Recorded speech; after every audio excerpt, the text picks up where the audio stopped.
భారత్లోని అన్ని ఛానల్స్ ను ఆంధ్రదేశంలో ప్రసారం చేస్తున్న ఏకైక network city cable. Welcome to city cable news. Bulletin ముందుగా హెడ్లైన్స్. ఉప్పల్ ఎక్స్ రోడ్ దగ్గర మహిళలు ఎక్కొద్దని బస్సు ఆపని డ్రైవర్.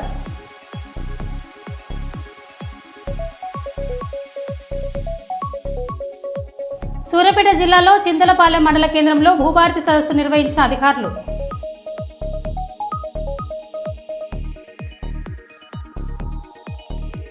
హన్మకొండ ప్రెస్ క్లబ్లో ఎల్ఎస్ఆర్ 2020 స్కీమ్లో అమలు పరుస్తున్న 25% రిబేట్ తేదీ పెంపు ప్రభుత్వాన్ని కోరడం కోసం మీడియా సమావేశం.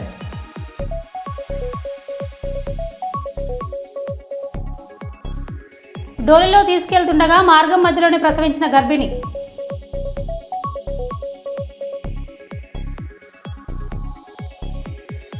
వరంగల్ జీడబ్ల్యూఎంసీ కార్యాలయం ఆవరణంలో శ్రీరామ్ ఫైనాన్స్ రికవరీ ఏజెంట్లు ఓ వ్యక్తిపై దురుసు ప్రవర్తనతో దాడి.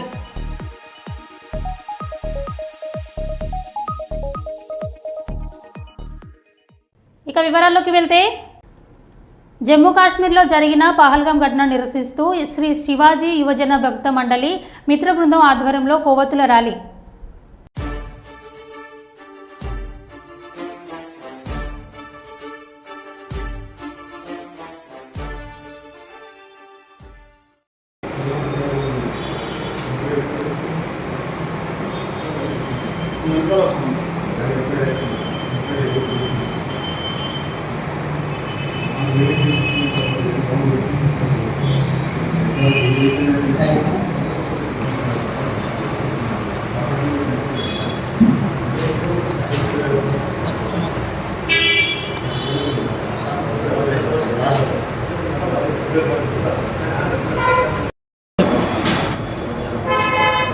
నా పేరు భాస్కర్ ఇంటి పట్ల. మాది శివాజీ యువజన భక్త మండలి, అంబేద్కర్ సర్కిల్, హన్మకొండ. సో గత 46 సంవత్సరాల నుంచి మా శివాజీ యువజన భక్త మండలి తరఫున గణేశుని నిమజ్జనాలు జరుపుతూ ఉన్నాము. ఈ శివాజీ అనే బ్యానర్ కూడా 1981లో తీవ్రవాదుల మరణానికి గురైనటువంటి సామార్ జగన్మోహన్ రెడ్డి గారు స్థాపించారు. సో ఆ రోజు నుంచి ఈ రోజు వరకు కూడా మేము 45-46 సంవత్సరాల నుంచి మా శివాజీ యువజన భక్త మండలి నుంచి గణపతి నవరాత్రోత్సవాలు జరుపుతూ ఉన్నాము. ఈ రోజున పెట్టినటువంటి ప్రెస్ మీట్ గల కారణం, పహల్గాం జమ్మూ కాశ్మీర్ ఉగ్రదాడిలో మరణించిన వారికి శ్రద్ధాంజలి ఘటించాలని చెప్పేసి కొవ్వొత్తుల ర్యాలీ ఒకటి మేము పెడతా ఉన్నాము. అది కూడా ఆదివారం అంటే రేపు 4వ తారీఖు సాయంత్రం 6 గంటలకు అంబేద్కర్ సర్కిల్ నుంచి అమరవీరుల స్తూపం వరకు మేము ఈ ర్యాలీని నిర్వహిస్తున్నాము. ఈ ర్యాలీలో జాతి, కుల, మత, రాజకీయాలకు అతీతంగా నగర ప్రజలందరూ కూడా కలిసి రావాల్సిందిగా తెలుపుతున్నాము. హన్మకొండ ప్రెస్ క్లబ్లో ఎల్ఆర్ఎస్ 2020 స్కీమ్లో అమలు పరుస్తున్న 25% రిబేట్ తేదీ పెంపు ప్రభుత్వాన్ని కోరడం కోసం మీడియా సమావేశం.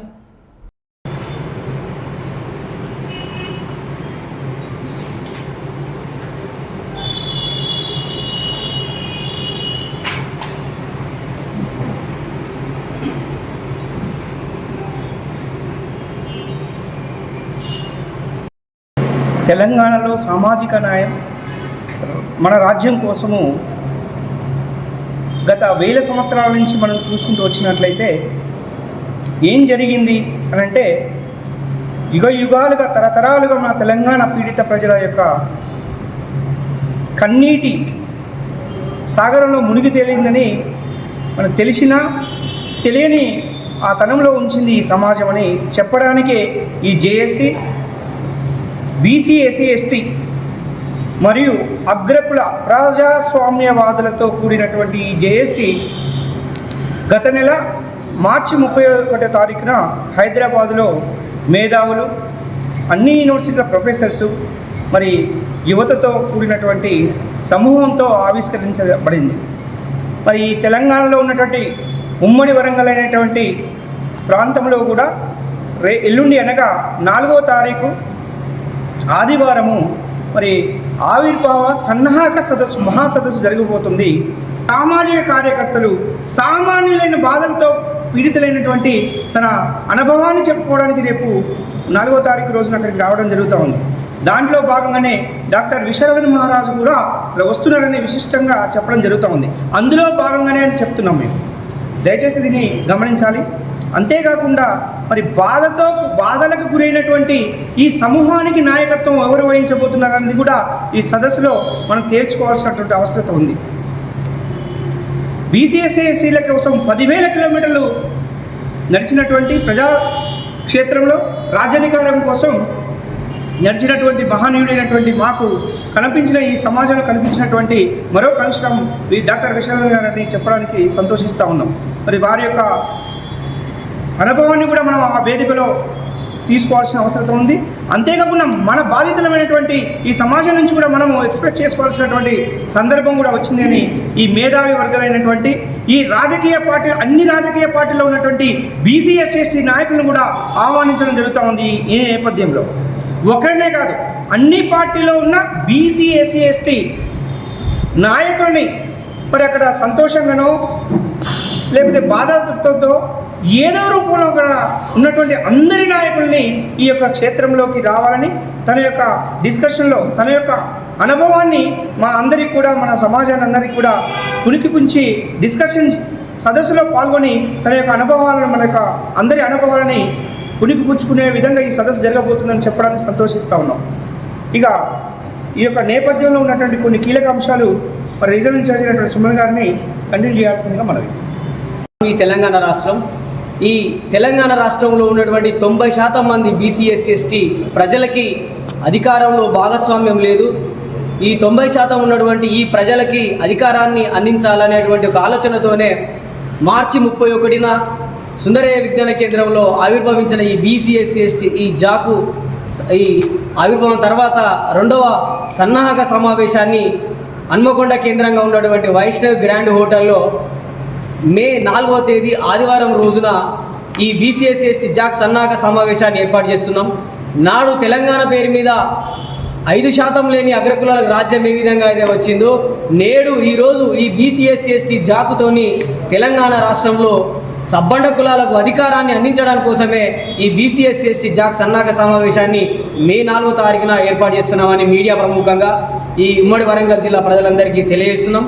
కాబట్టి ఈ జిల్లాలో ఉన్నటువంటి మేధావులు, సామాజికవేత్తలు, సామాజిక కార్యకర్తలు అందరూ కూడా బీసీఎస్సీ ప్రజలందరూ కూడా మనం ఈ సాధించుకున్న తెలంగాణలో సబ్బండ కులాల వాటా కోసం, రైట్స్ కోసం, రాజ్యాధికారం కోసం మనమంతా ఉద్యమించాల్సిన అవసరత ఉన్నది. కాబట్టి ఈ జాగ్ రూపంలో ఏర్పాటు చేయబోయే ఈ సన్నాహక సమావేశంలో మీరందరూ పాల్గొని దీన్ని విజయవంతం చేయడంతో పాటుగా మీ సలహాలు, సూచనలు ఇస్తూ రేపు భవిష్యత్తులో తెలంగాణలో అధికారాన్ని సాధించే దిశగా మనందరం ప్రయాణం చేయాల్సిందిగా తెలియజేస్తూ ఈరోజు ఈ ఉమ్మడి వరంగల్ జిల్లా బీసీఎస్సీ రైట్స్ అండ్ రాజ్యాధికార సాధన చేసి కమిటీ ఆధ్వర్యంలో ఈ ప్రెస్ మీట్ను నిర్వహించడం జరిగింది.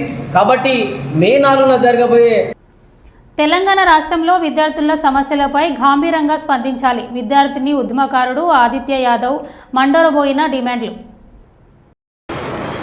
అందరికీ నమస్కారం. నా పేరు ఆదిత్య. యాజ్ ఏ స్టూడెంట్ యాక్టివిస్ట్గా ఇవాళ తెలంగాణ రాష్ట్రంలో ఆనాటి రజాకార్ల పాలన మేము ఇన్ని రోజుల వరకు కేవలం పుస్తకాలలోనే మేము చదువుకున్నాం. కానీ ఇలా చూసుకుంటే తెలంగాణ రాష్ట్ర వ్యాప్తంగా విశ్వవిద్యాలయాలలో, కళాశాలలలో ఎక్కడ చూసినా వీళ్ళు యాజమాన్యం చేసేది రజాకార్ల పాలన. మేము మా కళ్ళతోటి స్వయంగా చూస్తున్నామని ముక్కుసూటిగా స్పష్టంగా ఇవాళ ఈ యొక్క మీడియా సమీక్షంలో మేము తెలియజేస్తూ ఉన్నాం. మరి అంతేకాకుండా నేను ప్రత్యేకంగా Telangana universities act 45A to 45F basis పైన ఈ సెక్షన్స్ ఆధారంగా చూసుకున్నట్టయితే కనుక మనం ఈ యొక్క ఆటోమేటిక్ డిటెన్షన్ రూల్ మరియు అటెండెన్స్ కానీ, డిటెన్షన్ రూల్ కానీ, క్రెడిట్ బేస్డ్ సిస్టమ్స్ కానీ మార్పులు చేర్పులు చేయవలసిందిగా మేము ప్రత్యేకంగా ఈ యొక్క తెలంగాణ రాష్ట్ర ముఖ్యమంత్రి వర్యులు అనుగుల కమిటీ అనేది ఏర్పరచుకొని మీరు ఆ ప్రయత్నం చేయవలసిందిగా ప్రత్యేకంగా మేము కోరుకుంటున్నాము. ప్రతి ఒక్కరు ఎంతగానో సఫర్ అవుతున్నారో మీకు అర్థం కావట్లేదండి. స్ట్రైకులు చేస్తేనేమో 50,000 ఫైన్లు వేస్తున్నారు. పిల్లలని సీసీ కెమెరాలలో క్యాప్చర్ చేసి మరి 50,000 ఫైన్లు కొన్ని విశ్వవిద్యాలయాలు డీమ్డ్ యూనివర్సిటీస్ పేర్లు అవసరం లేదు చెప్పడం. నేను ఇప్పుడు సూటి చెప్తా ఉన్నాను, ఆ యొక్క విశ్వవిద్యాలయ యాజమాన్యానికి కానీ ఎవరికైనా కానీ అడ్డొచ్చిన మార్కెట్లను మెయిన్ గేట్లను మరి మేమేం చేయాలో చేస్తాం. మేము స్ట్రైకులు నిర్వహించుకోవాలనుకుంటే ఎప్పుడో చేసేది, కానీ స్ట్రైకులు చేస్తుంటే మాకు ఫైన్లు వేస్తున్నారు. మాకు ఒక్క సావు మేము వస్తున్నాం, మాకు ఎవరు చెప్పుకోలేక, మేము బాధని మేము ఎవరు చెప్పుకోలేక, ఏం చేయలేక, we are helpless hopeless at this situation. మేమేం చేయాలో అర్థం కాక ఇలా ఈ యొక్క వరంగల్ ప్రెస్ క్లబ్లో మేము ఈ యొక్క ప్రెస్ మీట్ పెడుతున్నాము. ఇది తెలంగాణ రాష్ట్ర వ్యాప్తంగా అయితే సీరియస్ ఇష్యూ. ఇలా విశ్వవిద్యాలయాలన్నింటినీ స్టేట్ యూనివర్సిటీస్ కానీ డీమ్డ్ యూనివర్సిటీస్ కానీ మార్పులు చేర్పులు అనేది తెలంగాణ యూనివర్సిటీస్ యాక్ట్ బేసిస్ పైన 45A to 45A బేసిస్ పైన ఇది మార్పులు చేర్పులు. తెలంగాణ రాష్ట్ర ముఖ్యమంత్రి వర్యులు అనుముల రేవంత్ రెడ్డి గారు దయచేసి మేము చేతులు జోడించి మరి అడుగుతా ఉన్నామండి. దయచేసి ఈ మార్పులు చేర్పులు అనేవి మీ ద్వారానే అవుతాయి. ఈ తెలంగాణ యూనివర్సిటీస్ యాక్ట్ అనేది మీరు కమిటీ ఏర్పరచాలి. The district magistrate of the Warangal ఎవరికైతే వాళ్ళ కమిటీ ఏర్పరిచి దయచేసి ఆ కమిటీని ఏర్పరిచి పంపండి. ఇది కేవలం వరంగల్ అనే కాదు, తెలంగాణ రాష్ట్ర వ్యాప్తంగా ఉన్న ప్రతి ఒక్క అఫిలియేటెడ్ కాలేజెస్ కానీ ఆటోనమస్ క్యాంపసెస్ కానీ మార్పులు చేర్పులు అనేవి జరగాలి. ఇక్కడ ఏం చేయలేకపోతున్నాం. రజాకార్ల పాలనలో మేము ఎంతగానో అనుభవిస్తున్నామో మాకు తెలుసు ఆ బాధ. స్ట్రైకులు చేస్తేనేమో ఫైన్లు వేస్తున్నారు. పిల్లగాళ్ళు ₹1 కూడా జేబులలో ఉండనోని 50,000 ఫైన్లు వేస్తున్నారు. వాడు ఏడికెళ్ళి తీసుకొచ్చి కడతాడు అదే 50,000 ఫైన్లు అనేది. నేను ఇలా బల్ల గుద్ది అడుగుతా ఉన్నాను ముక్కు సూటిగా ఈ యొక్క మీడియా సమక్షంలో. మరి 50,000 ఫైన్లు వేస్తున్నారు. మేము పెట్టిన రూల్స్ అండ్ రెగ్యులేషన్స్ మాకు కావాల్సింది మాకు ఇవాళ నేను చెప్తా ఉన్నాను. ఇదే వరంగల్ ప్రెస్ క్లబ్ అడ్డ ఈ వరంగల్ గడ్డ మీద నుంచి నేను ఇలా మాట్లాడుతూ ఉన్నాను. మాకు కావాల్సిన రూల్స్ అండ్ రెగ్యులేషన్స్ ఏంటంటే షార్టేజ్ ఆఫ్ అటెండెన్స్ ఉంటే కుదిరితే ఎన్ని సబ్జెక్టులలో షార్టేజ్ ఆఫ్ అటెండెన్స్ ఉన్నాయో డిటెండ్ అనేది చేయకుండా ప్రత్యేకంగా మాకు షార్టేజ్ ఆఫ్ అటెండెన్స్ అనేవి తీసుకుపోయి సప్లీ ఎగ్జామ్లలో పిల్లల్ని రాపేయండి. కుదిరితే దానికి ఫీజు అనేవి ఛార్జ్ చేయండి. అత్యంత ఫీజులు భారీ ఎత్తున రక్తం దాగినట్టు రావుతున్నారు. ఇవి దయచేసి ఇది మీరు మానుకోండి. ప్రతి ఒక్క విశ్వవిద్యాలయానికి చెప్తా ఉన్నాను, ఏదైతే షార్టేజ్ ఆఫ్ అటెండెన్స్ ఉన్నాయో సప్లీ బేసిస్ పైన వేసి తీసుకెళ్ళండి, కానీ డిటెన్షన్ అనేది చేయొద్దు అని ఈ యొక్క మీడియా సమీక్ష తెలియజేస్తా ఉన్నాను. అటెండెన్స్ కూర్చోడం పక్కకు పెడితే ఇలా క్రెడిట్ బేస్డ్ సిస్టమ్స్ అనేవి ఎవరికి కూడా ఏ రాజ్యాంగంలో రాసి ఉన్నదని నేను అడుగుతా ఉన్నాను. 3,000 నుంచి 5,000 ఛార్జ్ చేయమని ఎవడు అడిగిండు నాకు అర్థమైతే లేదు. ఇలా 3,000 నుంచి 5,000 ఏ విశ్వవిద్యాలయం ఛార్జ్ చేస్తే మేము కట్టడం కాదు. ప్రతి ఒక్క విశ్వవిద్యాలయం పైన ఆటోనమస్ క్యాంపస్ పైన అఫిలియేటెడ్ కాలేజెస్ బేసిస్ పైన ఫైన్లు నిర్వహించాలి, ఫైన్లు వేయాలి, కఠిన చర్యలు తీసుకోవాలి ఇలా తెలంగాణ ప్రభుత్వం అనేసి ప్రత్యేకంగా ఈ యొక్క బలగుద్ది మరి నేను చెప్తా ఉన్నా. మరి అంతేకాదు, మరి నేను ఒకటే చెప్తా ఉన్నాను, ఈ అటెండెన్స్ బేసిస్ పైన కానీ క్రెడిట్ బేసిస్ సిస్టమ్స్ పైన కానీ డిటెన్షన్ అనేది దయచేసి చేయకూడదు అని నేను మనస్ఫూర్తిగా కోరుకుంటున్నాను. తెలంగాణ రాష్ట్ర ప్రభుత్వం ఇలా అనుమల రేవంత్ రెడ్డి గారిని ప్రత్యేకంగా నేను ఒకటే కోరుకుంటా ఉన్నాను, కమిటీని ఏర్పరచండి, ఈ మార్పులు చేర్పులు చేయండి, కూర్చోబెట్టండి, ఒక ప్రోటోకాల్ ఆధారంగా ఒక మీటింగ్ అనేది కనెక్ట్ చేయండి. మాకు ఇష్టపూర్వకంగా మీరు రూల్స్ అండ్ రెగ్యులేషన్స్ పెట్టాలి, కానీ మీకు నచ్చినట్టు రూల్స్ అండ్ రెగ్యులేషన్స్ పెట్టద్దు అని మేము స్పష్టంగా తెలియజేస్తూ ఉన్నాము. దయచేసి నేను ఒకటే చెప్తా ఉన్నాను, మాకు మార్పులు చేర్పులు అనేవి విశ్వవిద్యాలయాలలో చదువుకునే ప్రతి ఒక్క విద్యార్థికి తగ్గట్టు వాళ్ళకి నచ్చినవి మా కమిటీ ఏర్పరచండి, మేము మాట్లాడతాము. మాకు నచ్చిన రూల్స్ అండ్ రెగ్యులేషన్స్ పెట్టండి. డిటెన్షన్ అనేది ప్రత్యేకంగా తెలంగాణ రాష్ట్ర వ్యాప్తంగా క్యాన్సిల్ చేయాలనేసి ఈ యొక్క మీడియా సమీక్షలో ఇలా వరంగల్ ప్రెస్ క్లబ్ నుంచి నేను మాట్లాడుతూ ఉన్నాను. దయచేసి కమిటీని ఎంత తొందరగా వీలైతే అంత తొందరగా ఏర్పరిచి ఈ యొక్క మార్పులు చేర్పులు జరపాలనేసి నేను మనస్ఫూర్తిగా కోరుకుంటున్నాను అనుముల రేవంత్ రెడ్డి గారిని. Thank you so much. Warangal నగరంలో రోజురోజుకు పెరుగుతున్న ఫైనాన్స్ రికవరీ ఏజెంట్ల వేధింపులు. వరంగల్ జీడబ్ల్యూఎంసీ కార్యాలయం ఆవరణంలో శ్రీరామ్ ఫైనాన్స్ రికవరీ ఏజెంట్లు ఓ వ్యక్తిపై దురుసు ప్రవర్తనతో దాడి.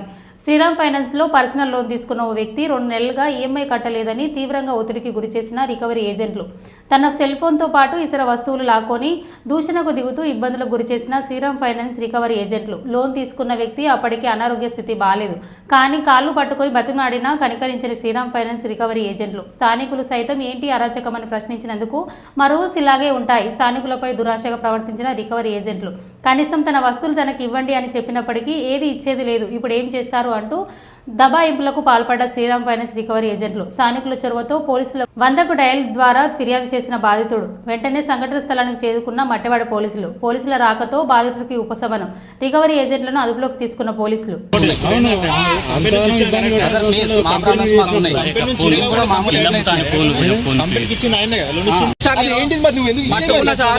జేబులో పెట్టుకున్నాను ఇచ్చే ఆయన దానికి ఇచ్చే దాని డబ్బులు ఉన్నాయట.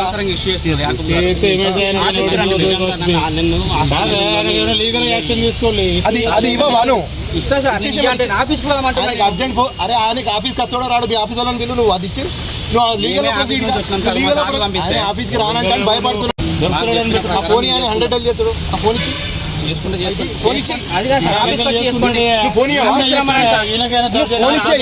ఫోన్ ఎందుకు ఇస్తావు? దౌర్జన్యం కాదా ఇది? ఫోన్ ఎందుకు గుంజుకున్నావు? ఇచ్చేసి ఫోన్ గుంజుకున్నారా? చేయి సార్ ఫోన్ ఇచ్చేసి వాళ్ళు వస్తారు వచ్చినప్పుడు చెప్పి. ఒక 2 నెలల కట్టక నాకు కొంచెం యాక్సిడెంట్ అయింది. నేను హాస్పిటల్లో ఉన్నా. ఏదో ఇల్లు అమ్మి కొంచెం కడదామనే నేను వచ్చిన. కొంచెం ఊళ్ళు వస్తానంటే ఉన్నాయని గుంజుకున్నారు. కొంచెం ఫోన్ అన్న ఆన్ చేసి ఇవ్వాలంటే ఇస్తలేడు. అసలు నేను పుచ్చుగా మీది కట్టాను. నేను చూడండి భయ నా పరిస్థితి. ఇల్లు అమ్మి కడతా అని చెప్పిన. విన్నారు కదా నేను 3 months నుంచి మాకు దొరకట్లేదు. అరే నేను 2 months కట్టాలి. నేను 3 months ఇప్పుడు 15వ తారీఖు దొరకకపోతే ఆయన దొరికిన దగ్గర ఫోన్ గుంజుకోవాలని చెప్పి మీకు ఏమైనా ఉందా? ఉండలేడు. నోటీస్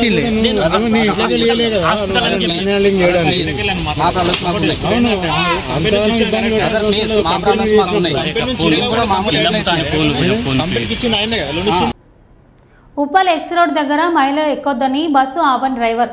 రన్నింగ్ బస్సు ఎక్కి కింద పడ్డ మహిళను తిట్టిన డ్రైవర్. 10 కిలోమీటర్ల బస్సును చేసి డ్రైవర్ కండక్టర్తో మహిళ వాగ్వాదం. ఎప్పుడు జంక్షన్ దగ్గర రోజు ఎక్కుతాం. రోజు టైమింగ్ 7 o'clock. దిగుతూనే ఉన్నారు, వెళ్ళిపోతూనే ఉన్నాడు. ఎక్కద్దు మీరు ఎక్కద్దు కూడా వెళ్ళిపోతూనే ఉన్నారు. నా ముందర 3 ఎక్కించుకుని నా పిల్లలు ఉన్నారు వెనకాల. నేను ఎక్కినా, నా పిల్లలు ఎక్కలేకపోయారు. నా పిల్లలు ఎక్కకపోతే నేను దిగిపోతా కదా. ఆపలేదు. ఇంకా పడ్డా కూడా తిడుతున్నారు. పడిపోయినాడు కింద అయినా కూడా తిడుతున్నారు ఎందుకు ఎక్కినావు అని. కింద పడిపోయినా ఎక్స్ రోడ్ దగ్గర రోజు ఇక్కడ నుంచి మీరు కూడా స్లో పోవాల్సింది కదమ్మా. స్లో కాదు, డైరెక్ట్ ఏమంటారు తెలుసా? మీరు ఎక్కది ఇక్కడ. ఇప్పుడు కూడా అదే అంటున్నాడు, మీరు ఎక్కది ఇక్కడ. ఎక్కడ ఎక్కొద్దంట? ఎక్స్ రోడ్ లా బస్సు మూవ్ అయింది. ఆయన కాన్సన్ట్రేషన్ ఎవ్వరు పిల్లలు లేరు సార్. ఓన్లీ 3 లేడీస్ ఉన్నారు. ఒక ముస్లిం అమ్మాయి కూడా ఉంది ముందట. వాళ్ళు కవర్ సీసీ కెమెరా కూడా వాళ్ళు కూడా రన్నింగ్ బస్ ఎక్కినారు. ఆపుతలేడు, కొడుతున్నా కూడా ఆపుతలేడు, వెళ్ళిపోతూనే ఉన్నాడు. మూవ్ అయింది పడ్డాక కూడా ఎక్కలేను, బస్సు ఎక్కలేను.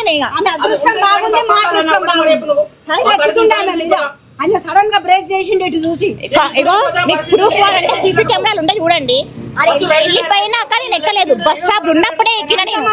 జమ్మూ కాశ్మీర్లో పర్యాటకులను లక్ష్యంగా చేసుకుని ఉగ్రవాదులు పాశవిక దాడులను పాల్పడుతున్నారని నిరసిస్తూ మంచిర్యాల జిల్లాలో బంద్కు పిలుపునివ్వడం జరిగింది. ఐబీ చౌరస్తా నుండి అన్ని పార్టీ నాయకులు బైక్ ర్యాలీలో పాల్గొనడం జరిగింది. ఉగ్రవాదులను అంతం చేయాలని చెప్పడం జరిగింది.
పర్యటనలో భాగంగా కులగణన చేపట్టాలన్న కేంద్ర కేబినెట్ నిర్ణయించడం పట్ల ప్రధానమంత్రి నరేంద్ర మోడీ గారికి హృదయపూర్వక ధన్యవాదాలు తెలియజేస్తున్నాను. ఈ యొక్క నిర్ణయం చరిత్రాత్మకమని బీజేపీ హన్మకొండ జిల్లా అధ్యక్షులు శ్రీ కొలను సంతోష్ రెడ్డి అన్నారు. శుక్రవారం సాయంత్రం జనగణనలో భాగంగా కులగణన చేపట్టాలని కేంద్ర కేబినెట్ నిర్ణయించడాన్ని స్వాగతిస్తూ ప్రధానమంత్రి నరేంద్ర మోడీ గారికి హృదయపూర్వక ధన్యవాదాలు తెలియజేస్తూ బీజేపీ హన్మకొండ జిల్లా అధ్యక్షులు శ్రీ కొలను సంతోష్ రెడ్డి గారి ఆధ్వర్యంలో హన్మకొండ జిల్లా హంటర్ రోడ్డు దయాల్ నగర్లోని బీజేపీ హన్మకొండ జిల్లా కార్యాలయం నుండి బైక్ ర్యాలీతో అదాలత్ వరకు చేరుకొని అదాలత్ అమరవీరుల స్తూపం వద్ద ప్రధానమంత్రి నరేంద్ర మోడీ గారికి చిత్రపటానికి పాలాభిషేకం నిర్వహించారు. ధన్యవాదాలు తెలియజేస్తున్నాం. ఇప్పటి వరకు స్వతంత్రం రాకముందు 1931 నుంచి 41 వరకు జనగణనతో పాటు కులగణన జరిగింది. దాని తర్వాత ఇప్పటి వరకు ఏదైనా కానీ జరగలేదు. 41 నుంచి 51 మధ్యలో జరిగిన బాపత్తాని కాంగ్రెస్ ఎప్పుడైతే అధికారంలోకి వచ్చిందో అది తప్పుడు తడక అని చెప్పి పక్కకు పెట్టిండ్రు. దాని తర్వాత కాంగ్రెస్ పార్టీ 1951 నుంచి 2011 వరకు ఏ సంస్థ జనగణన చేసినా కానీ ఎస్సీలకు ఎస్టీలకి మాత్రమే డాటా బయటికి వచ్చేది. మిగతాది ఓబీసీలకు సంబంధించింది ఇప్పటి వరకు రాలేదు. కాబట్టి ఇప్పుడు మళ్ళా 2011 నుంచి 2021 వరకు కూడా చేసేది ఉంటే కానీ కరోనా వల్ల అప్పుడు జనగణన చేయలేదు. కాబట్టి ఇప్పుడు ఏదైతే జనగణన చేస్తున్నారో కులగణన దాంతోపాటు కులగణన చేస్తున్నందుకు నరేంద్ర మోడీ గారికి ధన్యవాదాలు, అభినందనలు తెలియజేస్తూ భారతీయ జనతా పార్టీ హన్మకొండ జిల్లా పక్షాన తెలియజేస్తున్నాం. బంగ్లాదేశ్ నుండి ముస్లింలు బీహార్లోకి వస్తే వాళ్ళ పిల్లలు తెలంగాణలోకి వచ్చి మదర్సాలోని చదువుతున్నారు అని బీజేపీ ఎంపీ రఘునాథ్ రావు అన్నారు. జిన్నారం మదర్సాలో ఏం జరిగింది అనేటువంటి విషయంలో ఒక నలుగురం గత వారం రోజులుగా అక్కడ ఏం జరుగుతుంది అనేటువంటి విషయంలో విచారణ జరిపినప్పుడు మొత్తం తెలంగాణ కాదు దేశం మొత్తం ఆశ్చర్యపోల్సినటువంటి విషయాలు ఉన్నాయి. అక్కడ ఆ మదర్సాలో 70 మంది విద్యార్థులు చదువుకుంటున్నారు. జిన్నారం దగ్గర ఘర్షణ కారణమైనటువంటి మదర్సాలో 70 మంది విద్యార్థులు చదువుకుంటున్నారు. ఎక్కడోళ్ళు? జిన్నారం వాళ్ళు, బొల్లారం వాళ్ళు, పటాన్చేరు వాళ్ళు, రామచంద్రపురం వాళ్ళు, సిద్దిపేట వాళ్ళు, ఇంకెవరో పక్క వాళ్ళేమో అనుకున్నా నేను. మొత్తం విచారణ చేసి చూస్తే తేలింది ఏంటంటే ఆ 70 మందిలో 65 మంది 70లో 65 మంది పిల్లలు మీది ఏ ఊరు అని అడిగినప్పుడు వాళ్ళ నుంచి వచ్చిన సమాధానం కిషన్ గంజ్ బీహార్ అని చెప్తున్నారు. వాళ్ళు దయించి సభ్య సమాజం హిందువులు మొత్తం ఆలోచించాలి. ఎక్కడి నుంచి వచ్చిరట? కిషన్ గంజ్ అనే జిల్లా నుంచి బీహార్ నుంచి వచ్చినాము అని చెప్తున్నారు. మీ తల్లిదండ్రులు ఎక్కడున్నారు అని అడిగినాం. నెక్స్ట్ ప్రశ్న, మా తల్లిదండ్రులు అంతా బీహార్లోనే ఉన్నారు సార్ అని చెప్పారు వాళ్ళు. సో తల్లిదండ్రులు బీహార్లో ఉన్నారు, వాళ్ళు పుట్టింది బీహార్లో, వచ్చింది ఎక్కడికి? జిన్నారంకి వచ్చారు. పోనీ జిన్నారం మీద పెద్ద హైటెక్ సిటీ, అదేదో పెద్ద మున్సిపాలిటీ సర్వాంగ సుందరంగా ఉంది, వీళ్ళు వచ్చిరు ఆడేదో చేస్తున్నారు, అదేదో కాస్మోపాలిటన్ సిటీ అంటే కాదు, చిన్న మండల కేంద్రం. ప్రశాంతంగా ఉన్న ఒక మండల కేంద్రానికి ఒక మదర్సాను తెచ్చిపెట్టిరు. బీహార్కి వెళ్ళి పిల్లలు అని చెప్తారు. మాకు అనుమానం ఉంది అది కిషన్ గంజ్ కాదు, బీహార్ కాదు. Kishanganj is adjacent to Bangladesh. బంగ్లాదేశ్కి కిషన్ గంజ్కి మధ్యలో బార్డర్ ఉంటుంది గీత. వీళ్ళంతా పేరు కిషన్ గంజ్ అని చెప్తారు కానీ వీళ్ళ దగ్గర ఒక ఆధారం కానీ తల్లిదండ్రుల గురించి కానీ వాళ్ళు సరైన సమాచారం చెప్తలేరు. బహుశా ఈ మదర్సాలో ఉన్న 65 మంది కూడా బంగ్లాదేశ్ నుంచి వచ్చి జిన్నారంలో శిక్షణ పొందుతున్నట్టు నాకు అనుమానంగా ఉంది. ఇదే విషయం నేను రాష్ట్ర డీజీపీ గారిని కలిసినప్పుడు చాలా స్పష్టంగా చెప్పినాను. మంచిర్యాల జిల్లా బీజేపీ అధ్యక్షులు శ్రీ నగునూరి వెంకటేశ్వర్ గౌడ్ ఆదేశానుసారం కోటపల్లి మండల కేంద్రంలో గతంలో రోడ్డు వెడల్పులో భాగంగా ఇల్లు మరియు భూమి కోల్పోయిన నిరుపేదలకు వెంటనే ఇంద్రమ్మ ఇల్లు పథకంలో భాగంగా అలాగే కోటపల్లి మండలంలోని మిగతా అన్ని గ్రామాల్లోని నిరుపేదలకు ఆయా గ్రామ సభల ద్వారా లబ్ధిదారులకు పారదర్శకంగా నిజమైన లబ్ధిదారులను ఎంపిక చేయవలసిందిగా మంచిర్యాల జిల్లా బీజేపీ జనరల్ సెక్రటరీ శ్రీ దుర్గం అశోక్ గారి ఆధ్వర్యంలో కోటపల్లి తహసీల్దార్ గారికి మరియు ఎంపీడీఓ గారికి వినతి పత్రం అందించడం జరిగింది.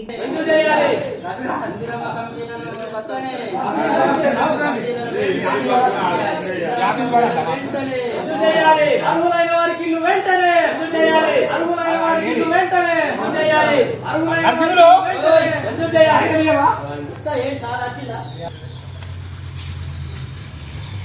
కూటపల్లి మండలంలో గత ప్రభుత్వం హయాంలో ఈ కూటపల్లి మండల హెడ్ క్వార్టర్కి సంబంధించిన రోడ్డు వెడల్పులో కొందరు ఇండ్లు పోయినాయి, కొందరు భూమి పోయినాయి. వాళ్ళు ప్రజల కోసం వాళ్ళు ఆనాడు ఇచ్చారు. వారికి ఆ రోజు డబుల్ బెడ్రూమ్ ఇండ్లు ఇస్తారన్నారు. మరి ఆ గత ప్రభుత్వం వాళ్ళని విస్మరించింది.